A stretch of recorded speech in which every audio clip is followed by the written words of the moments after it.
ਵਾਹਿਗੁਰੂ। ਆਏ ਰਾਏ ਸੋ ਬਾਤ ਜਨਾਈ। ਕਵੀ ਰਾਜ ਭਾਈ ਸੰਤੋਖ ਸਿੰਘ ਜੀ ਲਿਖਦੇ ਹਨ ਕਿ ਉਹ ਸੇਵਕ ਜਦੋਂ ਖੇਤ ਨੂੰ ਦੇਖ ਕਰਕੇ ਆਇਆ ਹੈ ਤੇ ਆ ਕਰਕੇ ਰਾਜੇ ਰਾਏ ਬੁਲਾਰ ਨੂੰ ਸਾਰੀ ਗੱਲ ਦੱਸੀ ਹੈ। ਮੈਂ ਹੇਰੀ ਫਿਰ ਕਹਿ ਚੁਹਕਾਈ। ਕਹਿਣ ਲੱਗਾ, ਹੈ ਰਾਜਨ, ਮੈਂ ਚਾਰੇ ਪਾਸੇ ਤੋਂ ਫਿਰ ਕਰਕੇ ਖੇਤ ਨੂੰ ਦੇਖਣਾ ਕੀਤਾ ਹੈ। ਨਹਿ ਪਸ ਖੋਜ ਨਾ ਬੂਟਾ ਟੂਟਾ। ਉੱਥੇ ਕੋਈ ਵੀ ਪਸ਼ੂ ਦੇ ਖੁਰ ਦਾ ਨਿਸ਼ਾਨ ਨਹੀਂ ਹੈ ਤੇ ਨਾ ਹੀ ਕੋਈ ਖੇਤ ਦਾ ਬੂਟਾ ਟੁੱਟਿਆ ਹੋਇਆ ਹੈ। ਰਹਿਓ ਨੇਸਰ ਸਭ ਸਾਬਤ ਬੂਟਾ। ਸਾਰੇ ਹੀ ਬੂਟੇ ਸਾਬਤ ਹਨ ਤੇ ਫਸਲ ਬੜੀ ਸੁੰਦਰ ਹਰੀ ਭਰੀ ਨਿਸਰੀ ਹੋਈ ਹੈ। ਚੋਹ ਉਰ ਕਿਤ ਵਾਰ ਨਾ ਤੋਰੀ। ਚਾਰੇ ਪਾਸਿਓਂ ਕਿਤਿਓਂ ਵੀ ਵਾੜ ਨਹੀਂ ਟੁੱਟੀ ਹੋਈ ਹੈ। ਹਰੀ ਖਰੀ ਪੂਜਰੀ ਸੋਜੋਰੀ। ਜਿਹੜੀ ਫਸਲ ਹੈ ਉਸ ਦੀ ਵਾੜ ਹੈ, ਚਾਰੇ ਪਾਸਿਓਂ ਸਹੀ ਸਲਾਮਤ ਖੜੀ ਹੈ, ਫਸਲ ਵੀ ਹਰੀ ਭਰੀ ਖੜੀ ਹੈ। ਰਾਹਕ ਝੂਠੋ ਦੇਤ ਦੁਹਾਈ। ਇਹ ਜੋ ਰਾਹਕ ਹੈ ਇਹ ਝੂਠੀ ਗਵਾਹੀ ਦੇ ਰਿਹਾ ਹੈ। ਉਚਿਤ ਡੰਡ ਇਹ ਹੈ ਨਰ ਰਾਈ। ਤੇ ਹੈ ਰਾਜਨ, ਇਹ ਜੋ ਜ਼ਿਮੀਂਦਾਰ ਹੈ, ਕਿਸਾਨ ਹੈ, ਝੂਠੀ ਦੁਹਾਈ ਝੂਠੀ ਗਵਾਹੀ ਦੇ ਰਿਹਾ ਹੈ। ਇਸ ਕਰਕੇ ਇਹ ਜ਼ਿਮੀਂਦਾਰ ਦੰਡ ਦੇਣ ਦੇ ਯੋਗ ਹੈ। ਸੁਣ ਕਰ ਕ੍ਰਿਖਣ ਸੁਣ ਕਰ ਕ੍ਰਿਖਕ ਮਨ ਹੈ ਵਿਸਮਾਨਾ। ਇਸ ਤਰ੍ਹਾਂ ਸੁਣ ਕਰਕੇ ਜ਼ਿਮੀਂਦਾਰ ਆਪਣੇ ਮਨ ਵਿੱਚ ਬੜਾ ਹੈਰਾਨ ਹੋਇਆ ਹੈ। ਨਿਜ ਹੇਰਨ ਕੋ ਕੀਨ ਪਿਆਨਾ। ਤੇ ਆਪ ਖੇਤ ਨੂੰ ਵੇਖਣ ਵਾਸਤੇ ਚੱਲਣਾ ਕੀਤਾ ਹੈ। ਤੁਰਨ ਸਰਸ ਜਹਾਂ ਚੋਹ ਕੋਨਾ। ਤੇ ਛੇਤੀ ਉੱਥੇ ਹੀ ਖੇਤ ਦੇ ਪਾਸ ਪਹੁੰਚਿਆ ਹੈ ਜਿੱਥੇ ਜਿਹੜੀ ਖੇਤੀ ਹੈ ਬੜੀ ਹੀ ਸੁੰਦਰ ਫਸਲ ਖੜੀ ਹੈ। ਮਤ ਵਾਰੇ ਜਿਮ ਕੀਨ ਸਮਾਉਣਾ। ਤੇ ਜਿਵੇਂ ਕੋਈ ਮਤ ਵਾਲਾ ਜਿਹੜਾ ਸਿਆਣਾ ਹੈ ਮੂਰਖ ਦੇ ਬਚਨਾਂ ਨੂੰ ਚੁੱਪ ਕਰਕੇ ਸੁਣ ਕਰਕੇ ਚੁੱਪ ਕਰ ਜਾਂਦਾ ਹੈ, ਉਵੇਂ ਹੀ ਇਹ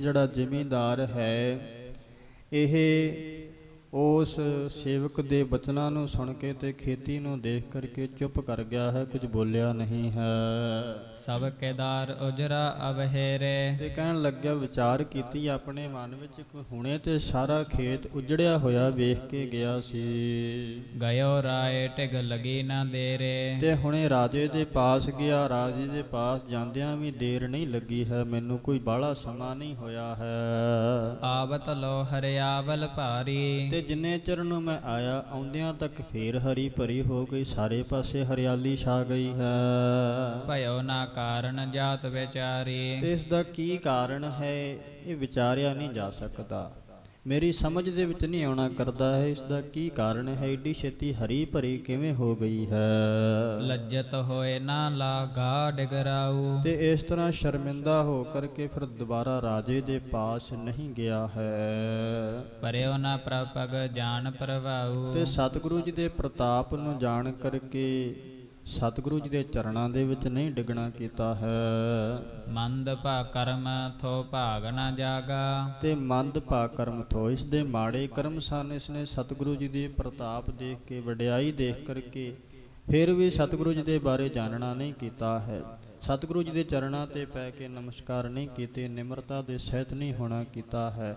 ਕਵੀ ਰਾਜ ਜੀ ਕਹਿੰਦੇ ਇਸ ਦੇ ਮੰਦੇ ਕਰਮ ਮਾੜੇ ਕਰਮ ਸਨ।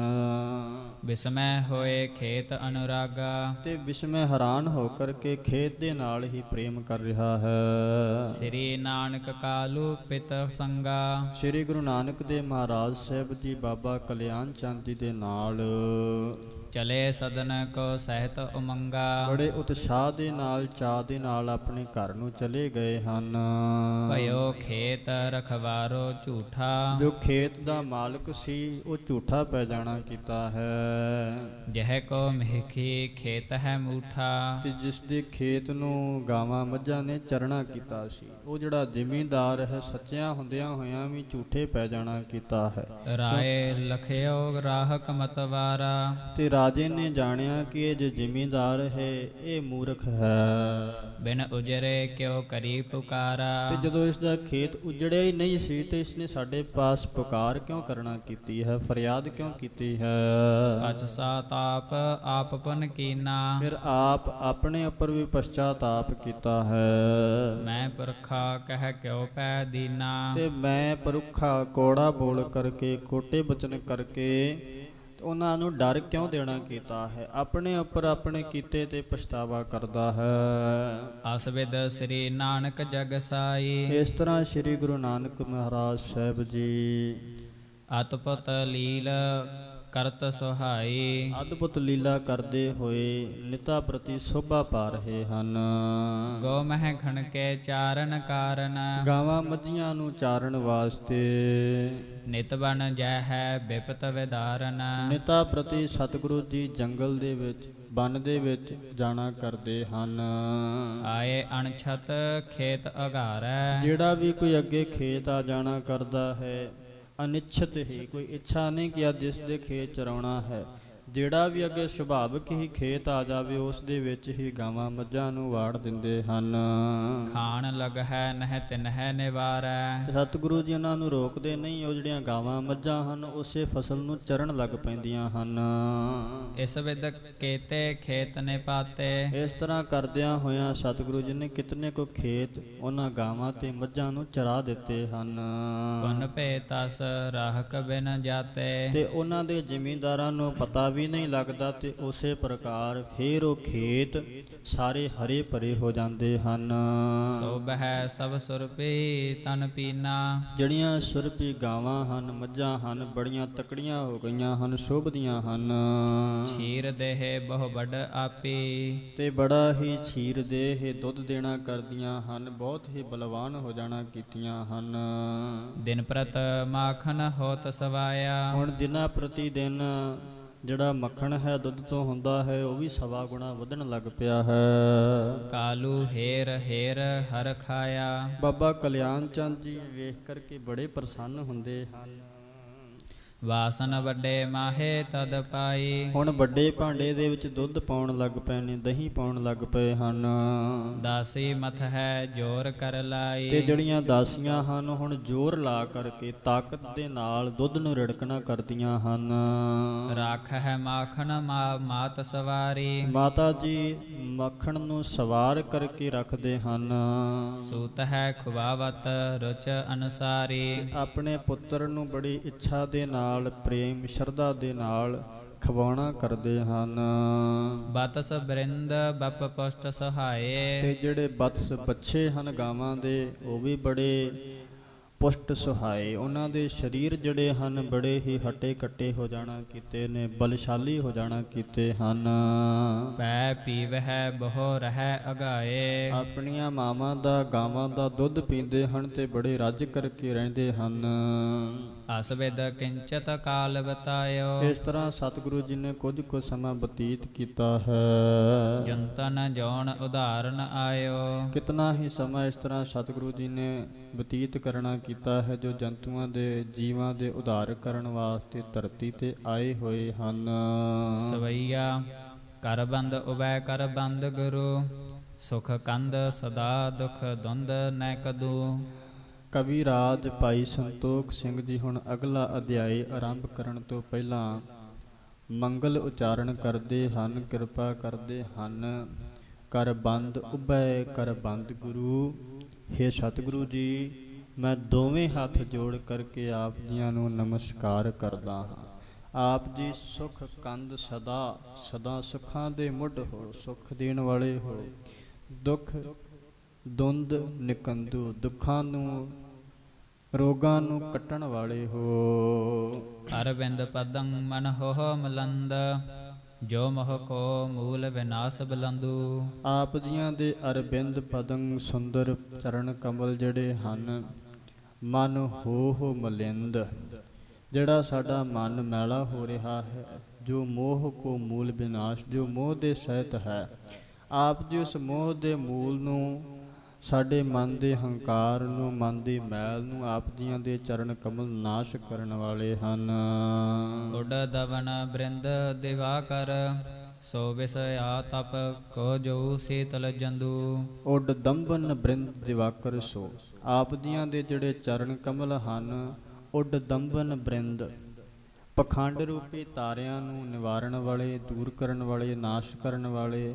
ਸੋ ਵਿਸ਼ਿਆ ਤਪ ਕੋ ਜੋ ਸੀਤਲ ਚੰਦੂ, ਜਿਵੇਂ ਵਿਸ਼ਿਆ ਦੀ ਅੱਗ ਹੁੰਦੀ ਹੈ, ਵਿਛੋੜੇ ਦੀ ਅੱਗ ਹੁੰਦੀ ਹੈ, ਉਸ ਨੂੰ ਮਿਟਾਉਣ ਵਾਲਾ ਚੰਦਰਮਾ ਹੈ।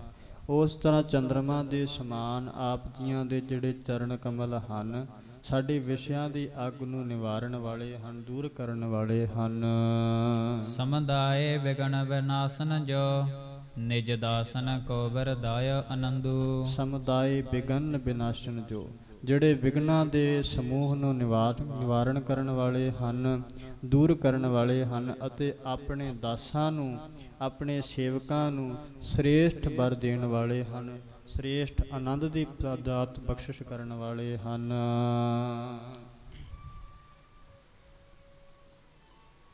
ਦੋਹਰਾ ਸਤਿਗੁਰ ਲੀਲਾ ਲਿਲਤ ਏਓ ਕਰਤ ਬ੍ਰਿਧ ਜਗ ਕੰਤ।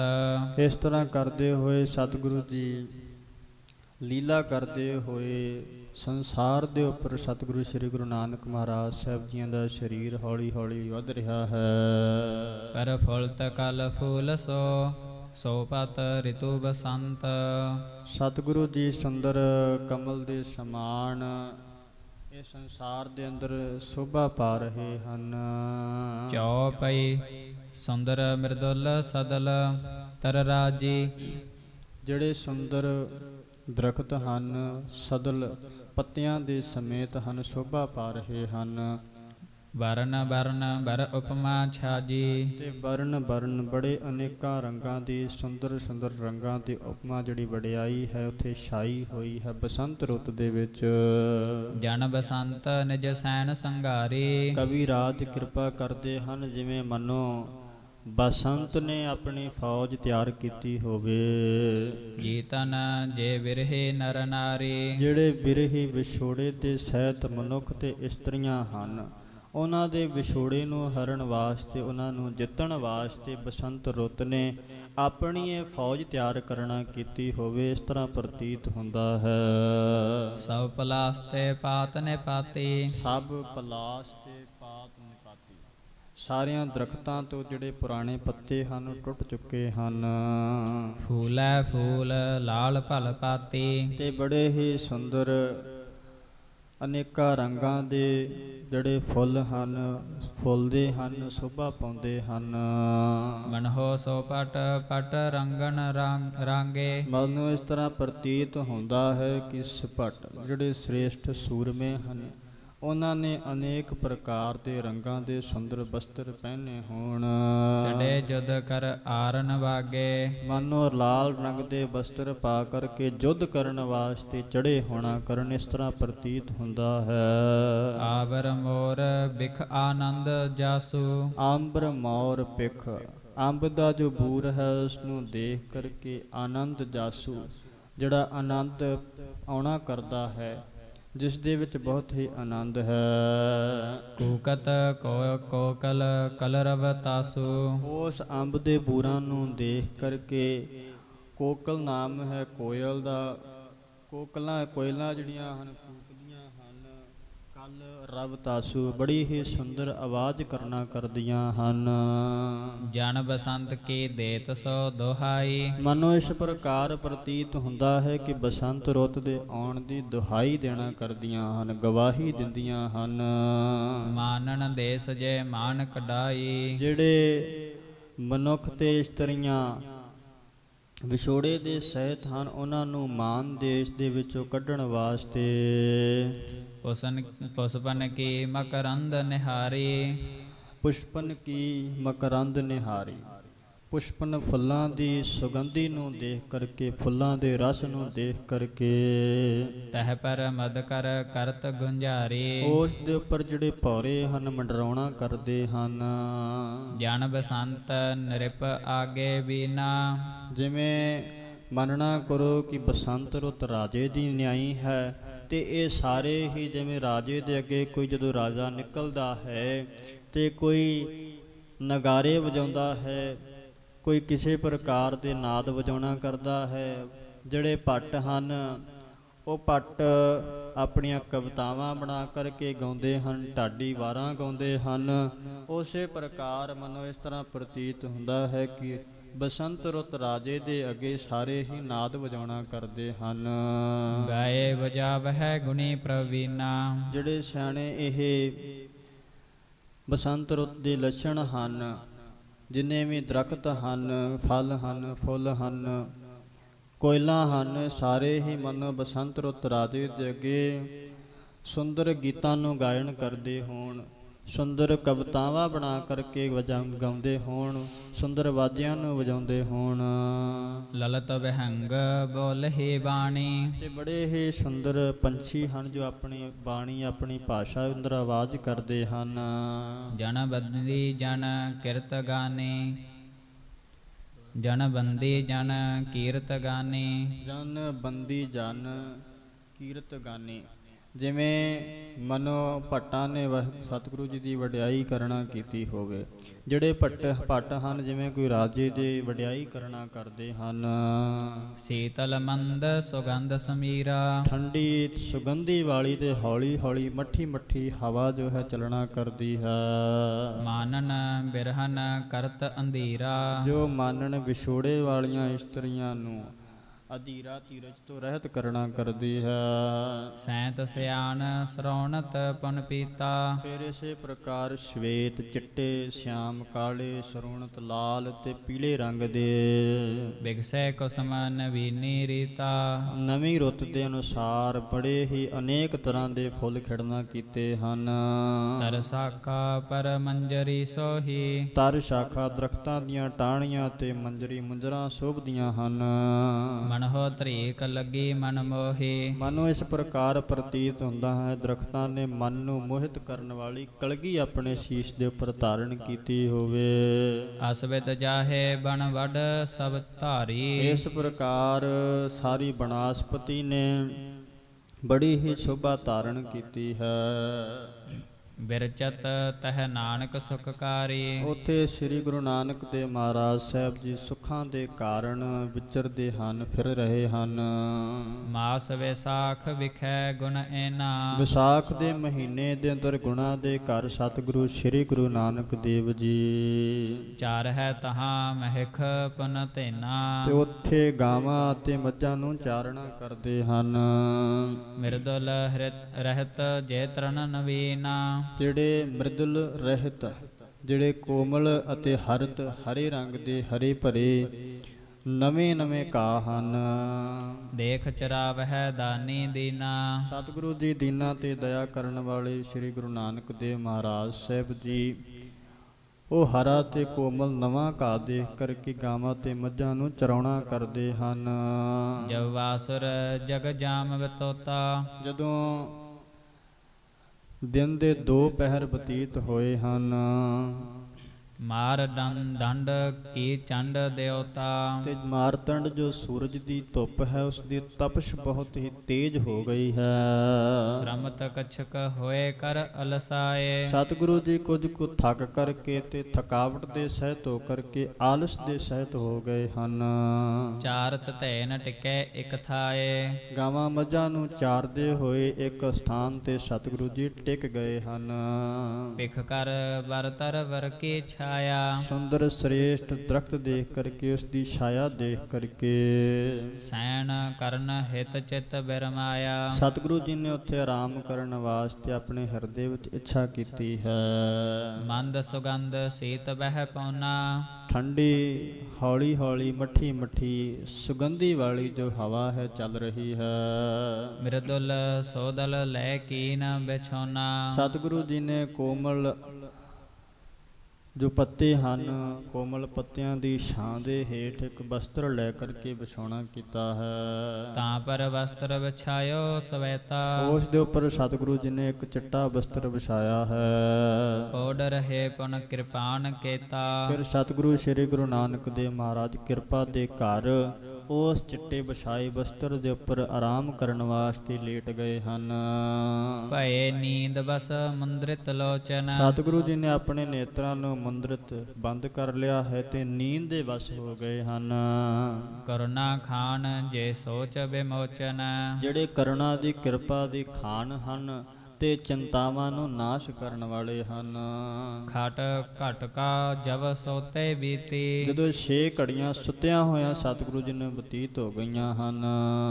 ਤਰਵਰ ਕੀ ਛਾਇਆ ਵਿਪਰੀਤੀ। ਤਰਵਰ ਕੀ ਛਾਇਆ, ਦਰਖਤ ਦੀ ਛਾਇਆ ਸੂਰਜ ਦੀ ਦਿਸ਼ਾ ਪਲਟਣ ਦੇ ਕਾਰਨ ਵਿਪਰੀਤ ਹੋ ਗਈ ਹੈ। ਭਾਵ ਜਿਹੜੇ ਪਾਸੇ ਸਤਿਗੁਰੂ ਜੀ ਸੁੱਤੇ ਸਨ, ਜਦੋਂ ਉਸ ਪਾਸੇ ਛਾਇਆ ਸੀ, 6 ਘੜੀਆਂ ਬਾਅਦ ਉਹ ਛਾਇਆ ਪਲਟ ਕਰਕੇ ਦੂਸਰੇ ਪਾਸੇ ਚਲੇ ਜਾਣਾ ਕੀਤੀ ਹੈ। ਸੱਚਮ ਦਿਸ਼ਾ ਤਰਨ ਬਹੁ ਜਾਵਾ। ਜਿਹੜਾ ਸੂਰਜ ਹੈ ਉਹ ਪੱਛਮ ਦਿਸ਼ਾ ਵੱਲ ਭਾਵ ਲਹਿੰਦੇ ਵਾਲੇ ਪਾਸੇ ਚਲਾ ਗਿਆ ਹੈ। ਮੁਖ ਪੰਕਜ ਪਰ ਆਤਮ ਆਵਾ। ਤੇ ਸਤਿਗੁਰੂ ਜੀ ਦੇ ਚਰਨ, ਸਤਿਗੁਰੂ ਜੀ ਦੇ ਕਬਲ ਵਰਗੇ ਮੁਖ ਦੇ ਉੱਪਰ ਧੁੱਪ ਪੈਣ ਲੱਗ ਪਈ ਹੈ, ਧੁੱਪ ਦੀ ਤਪਸ਼ ਪੈਣ ਲੱਗ ਪਈ ਹੈ। ਸਵੈਦੰ ਬਿੰਦ ਬੂੰਦ ਮਕਰੰਦਾ। ਤੇ ਸਤਿਗੁਰੂ ਜੀ ਦੇ ਕਮਲ ਵਰਗੇ ਮੁਖ ਦੇ ਵਿੱਚੋਂ ਸਵੇਦੰ ਬਿੰਦ ਬੂੰਦ ਮੁਕਰੰਦਾ, ਪਸੀਨੇ ਦੇ ਜੋ ਮੁੜਕੇ ਦੀਆਂ ਬੂੰਦਾਂ ਹਨ ਉਹ ਡਿੱਗਣ ਲੱਗ ਪਈਆਂ ਹਨ। ਰਾਜਤ ਜਿਵ ਪਾਤਨ ਅਰਬਿੰਦਾ। ਜਿਵੇਂ ਰਾਜਤ ਜਿਵ ਪਾਤਨ ਅਰਬਿੰਦਾ, ਜਿਵੇਂ ਕਮਲ ਦੀਆਂ ਪੰਖੜੀਆਂ ਹੁੰਦੀਆਂ ਹਨ, ਕਮਲ ਦੀਆਂ ਪੰਖੜੀਆਂ ਦੇ ਉੱਪਰ ਪਾਣੀ ਦੀਆਂ ਬੂੰਦਾਂ ਹੁੰਦੀਆਂ ਹਨ, ਉਸੇ ਪ੍ਰਕਾਰ ਸਤਿਗੁਰੂ ਜੀ ਦੇ ਕਮਲ ਵਰਗੇ ਮੁਖ ਦੇ ਉੱਪਰ ਜਿਹੜੀਆਂ ਮੁੜਕੇ ਦੀਆਂ ਬੂੰਦਾਂ ਹਨ ਸ਼ੋਭ ਰਹੀਆਂ ਹਨ। ਕਿੰਦੂ ਚੰਦਰਮਾ ਮੰਡਲ ਮਾਹੀ। ਜਾਂ ਫਿਰ ਕੋਈ ਚੰਦਰਮਾ ਜਿਵੇਂ ਆਕਾਸ਼ ਦੇ ਵਿੱਚ ਹੁੰਦਾ ਹੈ। ਕਿਨਕਾ ਸਰਵਤ ਪਖਿਓ ਸਹਾਹੀ। ਤੇ ਉਸ ਦੇ ਵਿੱਚੋਂ ਕਿਨਕਾ ਸਰਬਤ ਪਿਊਖ ਸੁਹਾਹੀ। ਚੰਦਰਮਾ ਦੇ ਵਿੱਚ ਅੰਮ੍ਰਿਤ ਦੀਆਂ ਕਿਰਨਾਂ ਡਿੱਗਣਾ ਕਰਦੀਆਂ ਨੇ, ਉਵੇਂ ਸਤਿਗੁਰੂ ਜੀ ਦੇ ਚੰਦਰਮਾ ਵਰਗੇ ਮੁਖ ਦੇ ਵਿੱਚੋਂ ਅੰਮ੍ਰਿਤ ਵਰਗੀਆਂ ਕਿਰਨਾਂ, ਅੰਮ੍ਰਿਤ ਵਰਗੀਆਂ ਬੂੰਦਾਂ ਜੜੀਆਂ ਹਨ, ਡਿੱਗ ਰਹੀਆਂ ਹਨ। ਸੇਖ ਨਾਗ ਲਖ ਸੈਨ ਮਿਲਾਹੀ। ਤੇ ਇਤਨੇ ਨੂੰ ਇੱਕ ਸ਼ੇਖ ਨਾਗ ਨੇ, ਸ਼ੇਸ਼ ਨਾਗ ਨੇ ਸਤਿਗੁਰੂ ਜੀ ਦੇ ਨਾਲ ਮਿਲਾਪ ਦਾ ਸਮਾਂ ਜਾਣ ਕਰਕੇ ਆਤਪ ਉਥਪਿਓ ਯੋ ਉਰਥਾਪੀ। ਆਪਣੇ ਹਿਰਦੇ ਵਿੱਚ ਇਹ ਵਿਚਾਰ ਕੀਤੀ, ਇਸ ਤਰ੍ਹਾਂ ਸੋਚਣਾ ਕੀਤਾ ਹੈ ਕਿ ਮੈਂ ਇਸ ਧੁੱਪ ਨੂੰ ਹਟਾਉਣਾ ਕਰਾਂ। ਸਵੇਸਤ ਵਰਨ ਗੋਦ ਗਦ ਨਵੀਨਾ। ਸਵੇਤ ਵਰਨ ਗੋ ਦੁਗਧ ਨਵੀਨਾ। ਸਵੇਤ ਚਿੱਟੇ ਰੰਗ ਦਾ, ਗਾਂ ਦੇ ਦੁੱਧ ਵਰਗਾ ਉਸ ਸ਼ੇਖ ਨਾਗ ਦਾ ਰੰਗ ਹੈ। ਤਰ ਦੂਸਰ ਤਨ ਆਪ ਪ੍ਰਵੀਨਾ। ਤੇ ਉਸ ਨੇ ਆਪਣਾ ਦੂਸਰਾ ਸਰੀਰ, ਨਵਾਂ ਸਰੀਰ ਧਾਰਨ ਕਰਕੇ ਸਤਿਗੁਰੂ ਜੀ ਦੇ ਸਨਮੁਖ ਸੁੰਦਰ ਸੁਖ ਮੰਦਰ ਕੋ ਦੇਖੀ। ਸਤਿਗੁਰੂ ਜੀ ਦੇ ਸੁੰਦਰ ਸੁੱਖਾਂ ਦੇ ਘਰ ਮੁਖੜੇ ਨੂੰ ਦੇਖਣਾ ਕੀਤਾ ਹੈ। ਕੀਨ ਬੰਦਨਾ ਪ੍ਰੀਤ ਵਸੇਖੀ। ਬੜੇ ਪ੍ਰੇਮ ਦੇ ਨਾਲ, ਸ਼ਰਧਾ ਭਾਵਨਾ ਦੇ ਨਾਲ ਸਤਿਗੁਰੂ ਜੀ ਨੂੰ ਨਮਸਕਾਰ ਕੀਤੀ ਹੈ।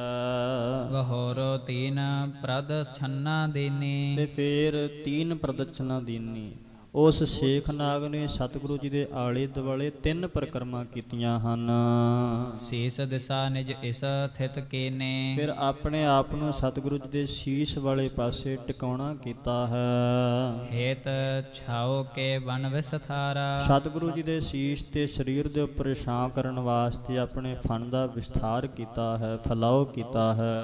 ਅਤ ਉਜਲ ਜਿਵ ਸੁਰਸਰ ਧਾਰਾ। ਤੇ ਬੜਾ ਹੀ ਜੋ ਉਜਲ ਹੈ, ਜਿਵੇਂ ਸੁਰਸਰ ਗੰਗਾ ਦੀ ਧਾਰ ਹੋਣਾ ਕਰਦੀ ਹੈ। ਉੱਚੋ ਫਨ ਅਸ ਸੋਭਾ ਪਾਈ। ਇੱਕ ਉੱਚਾ ਫਨ ਉਸ ਦਾ ਇਸ ਤਰ੍ਹਾਂ ਸ਼ੋਭਾ ਪਾ ਰਿਹਾ ਹੈ ਜਿਵੇਂ ਗੰਗਾ ਦੀ ਉਜਲ ਧਾਰਾ ਹੋਣਾ ਕਰਦੀ ਹੈ। ਕਿਦੂ ਸਿੰਧ ਸੇ ਸੈਨ ਬਣਾਈ। ਜਾਂ ਫਿਰ ਸਮੁੰਦਰ ਵਰਗੀ ਸੈਨ ਬਣਾਉਣਾ ਕੀਤੀ ਹੈ। ਸਭ ਸਰੀਰ ਪਰ ਜਿਸ ਕੀ ਛਾਇਆ। ਸਭ ਸਰੀਰ ਪਰ ਜਿਸ ਕੀ ਛਾਇਆ। ਸਤਿਗੁਰੂ ਜੀ ਦੇ ਸਾਰੇ ਸਰੀਰ ਦੇ ਉੱਪਰ ਸ਼ੇਸ਼ਨਾਗ ਦੀ ਛਾਇਆ ਜਿਹੜੀ ਹੈ ਛਾ ਗਈ ਹੈ। ਜੜ ਸਾ ਥਿਰ ਨਹਿ ਨੇਕ ਡੁਲਾਇਆ। ਤੇ ਉਸ ਸ਼ੇਖਨਾਗ ਨੇ ਆਪਣੇ ਆਪ ਨੂੰ ਜੜ ਵਾਂਗੂ ਟਿਕਾ ਲੈਣਾ ਕੀਤਾ ਹੈ, ਸਥਿਰ ਕਰ ਲਿਆ ਹੈ। ਰੱਤੀ ਮਾਤਰ ਵੀ ਆਪਣੇ ਆਪ ਨੂੰ ਇੱਧਰ ਉੱਧਰ ਡੁਲਾਇਆ ਨਹੀਂ ਹੈ।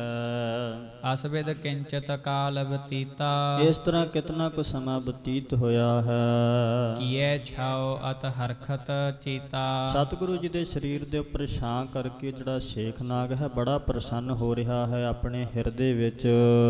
ਤਲਵੰਡੀ ਨ੍ਰਿਪ ਰਾਏ ਬੁਲਾਰੋ, ਤਲਵੰਡੀ ਦਾ ਰਾਜਾ ਰਾਏ ਬੁਲਾਰ ਜੋ ਹੈ ਇਤਨੇ ਸਮੇਂ ਨੂੰ ਸੋ ਸਸੈਨ ਕਿਤ ਅਣਤ ਪਦਾਰੋ। ਉਹ ਸੈਨਾ ਦੇ ਸਮੇਤ, ਫੌਜ ਦੇ ਸਮੇਤ ਕਿਤੇ ਹੋਰ ਗਿਆ ਹੋਇਆ ਸੀ। ਤਹ ਵੇਲਾ ਤਹ ਚੱਲ ਕਰ ਆਵਾ, ਇਤਨੇ ਸਮੇਂ ਨੂੰ ਉਹ ਚੱਲ ਕਰਕੇ ਉੱਥੇ ਉਸ ਸਥਾਨ ਤੇ ਪਹੁੰਚਿਆ ਹੈ। ਜਿਹ ਕੋ ਜਾਗਿਓ ਭਾਗ ਸੁਹਾਵਾ, ਜਿਸ ਦੇ ਸੁਹਾਵਾ ਚੰਗੇ ਸ੍ਰੇਸ਼ਟ ਭਾਗ ਜਾਗਣਾ ਕੀਤੇ ਹਨ। ਅਣੀ ਤੁਰੰਗਮ ਸੰਗ ਸੋ ਰੰਗਾ, ਜਿਸ ਦੇ ਨਾਲ ਬੜੀ ਫੌਜ ਹੈ, ਬੜੇ ਪ੍ਰਕਾਰ ਦੇ ਘੋੜੇ ਹਨ। ਆਵ ਹੈ ਨਗਰ ਹੈ ਅੰਗ ਉਮੰਗਾ, ਬੜੇ ਹੀ ਉਤਸ਼ਾਹ ਦੇ ਨਾਲ, ਚਾਅ ਦੇ ਨਾਲ ਆਪਣੇ ਨਗਰ ਨੂੰ ਵਾਪਸ ਪਰਤ ਰਹੇ ਸਨ।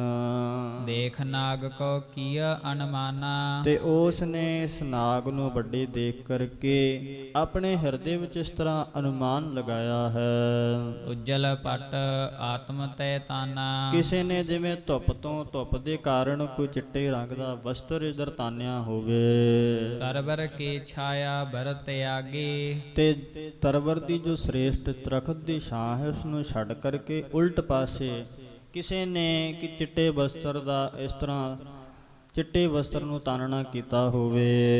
ਪਟ ਉਟਨ ਕਿਉ ਭਾ ਅਨੁਰਾਗੀ, ਤੇ ਇਸ ਤਰ੍ਹਾਂ ਫਿਰ ਉਹ ਕੱਪੜਾ ਤਾਣਨ ਦੇ ਵਿੱਚ ਕਿਉਂ ਪ੍ਰੇਮੀ ਹੋਇਆ ਹੈ, ਉਸਨੇ ਕੱਪੜਾ ਕਿਉਂ ਤਾਨਣਾ ਕੀਤਾ ਹੈ। ਅਸ ਵਿਚਾਰ ਕਰਤਿਓ ਢਿਗ ਆਵਾ, ਇਸ ਤਰ੍ਹਾਂ ਵਿਚਾਰ ਕਰਦੇ ਹੋਏ ਜਾਣਨ ਵਾਸਤੇ ਨੇੜੇ ਆਇਆ ਹੈ। ਰਸਨਾ ਫਰਕਤ ਮੁਖ ਦ੍ਰਿਸ਼ਟਾਵਾ, ਤੇ ਉਸ ਨੇ ਉਸ ਸ਼ੇਖ ਨਾਗ ਦੀ ਫੜਕਦੀ ਹੋਈ ਜੀਭ ਨੂੰ ਦੇਖ ਲਿਆ ਹੈ। ਭੋਗੀ ਲਖ ਵੱਡ ਪਰਤਾਇਆ, ਭੋਗੀ ਨਾਮ ਹੈ ਸੱਪ ਦਾ। ਆਪਣੇ ਸਾਹਮਣੇ ਬਹੁਤ ਵੱਡੇ ਇੱਕ ਸੱਪ ਨੂੰ ਦੇਖ ਕਰਕੇ ਤੇ ਹਿਰਦੇ ਵਿੱਚ ਇਸ ਤਰ੍ਹਾਂ ਵਿਚਾਰ ਕੀਤੀ ਹੈ। ਭੋਗਾਕਾਰਾ ਇਸ ਤਰ੍ਹਾਂ ਜਾਣਨਾ ਕੀਤਾ ਹੈ, ਬਹੁਤ ਵੱਡਾ ਸਰਪ ਦੇਖਣਾ ਕੀਤਾ ਹੈ। ਕਰ ਊਚੋ ਆਉਤ ਵਿਸਤਾਰਾ, ਤੇ ਇਸ ਤਰ੍ਹਾਂ ਵਿਚਾਰ ਕੀਤੀ ਕਿ ਇਸ ਦਾ ਇਤਨਾ ਵੱਡਾ ਫਨ ਹੈ ਤੇ ਇਸ ਨੇ ਕਰ ਉੱਚੋ ਆਯੁਤ ਵਿਸਥਾਰਾ, ਉੱਚਾ ਕਰਕੇ ਤੇ ਉੱਚੇ ਕਰਕੇ ਫਿਰ ਆਪਣੇ ਫਨ ਨੂੰ ਚੌੜਿਆਂ ਕਰਕੇ ਇਸ ਤਰ੍ਹਾਂ ਫੈਲਾਇਆ ਹੋਇਆ ਹੈ। ਰਾਏ ਵਿਚਾਰਤ ਔਰ ਪਰਦਾਇਆ, ਤੇ ਇਸ ਤਰ੍ਹਾਂ ਦਇਆ ਭਰ ਕੇ ਰਾਜਾ ਰਾਏ ਬੁਲਾਰ ਆਪਣੇ ਹਿਰਦੇ ਵਿੱਚ ਵਿਚਾਰ ਕਰਦਾ ਹੈ। ਬਾਰਕ ਮਰਿਓ ਤਾ ਪਨਗ ਖਾਇਆ, ਜੇ ਬਾਲਕ ਮਰਿਆ ਹੈ ਤਾਂ ਇਸ ਦਾ ਭਾਵ ਕਿ ਇਸ ਨੂੰ ਇਸ ਸੱਪ ਨੇ ਡਸਿਆ ਹੋਵੇਗਾ।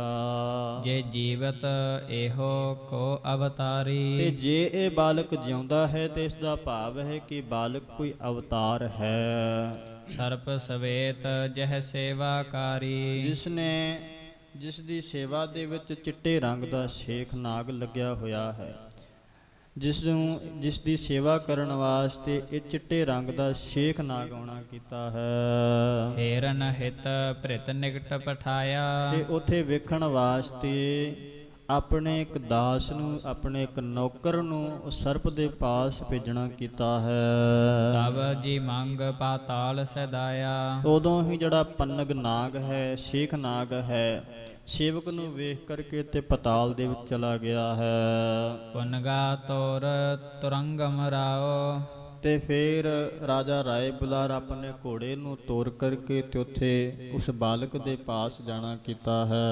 ਲਖ ਅਚਰਜ ਭਸਿਆ ਚਿਤ ਚਾਓ, ਆਪਣੇ ਹਿਰਦੇ ਵਿੱਚ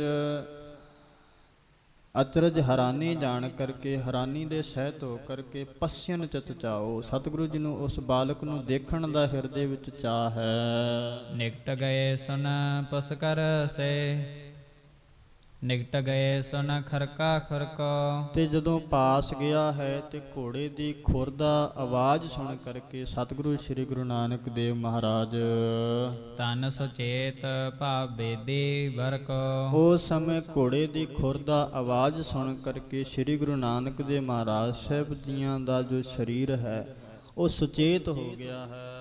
ਲੋਚਨ ਵਿਗਸੈ ਦਲ ਪੁਸਕਰ ਸੇ, ਸਤਿਗੁਰੂ ਜੀ ਦੇ ਨੇਤਰ ਇਸ ਤਰ੍ਹਾਂ ਖੁੱਲੇ ਹਨ ਜਿਵੇਂ ਪੰਖ ਦੀਆਂ, ਕਮਲ ਦੀਆਂ ਜਿਹੜੀਆਂ ਪੰਖੜੀਆਂ ਹਨ ਖੁੱਲਣਾ ਕਰਦੀਆਂ ਹਨ, ਕਮਲ ਦੀਆਂ ਪੱਤੀਆਂ ਸਮਾਨ ਸਤਿਗੁਰੂ ਜੀ ਦੇ ਨੇਤਰ ਖੁੱਲੇ ਹਨ।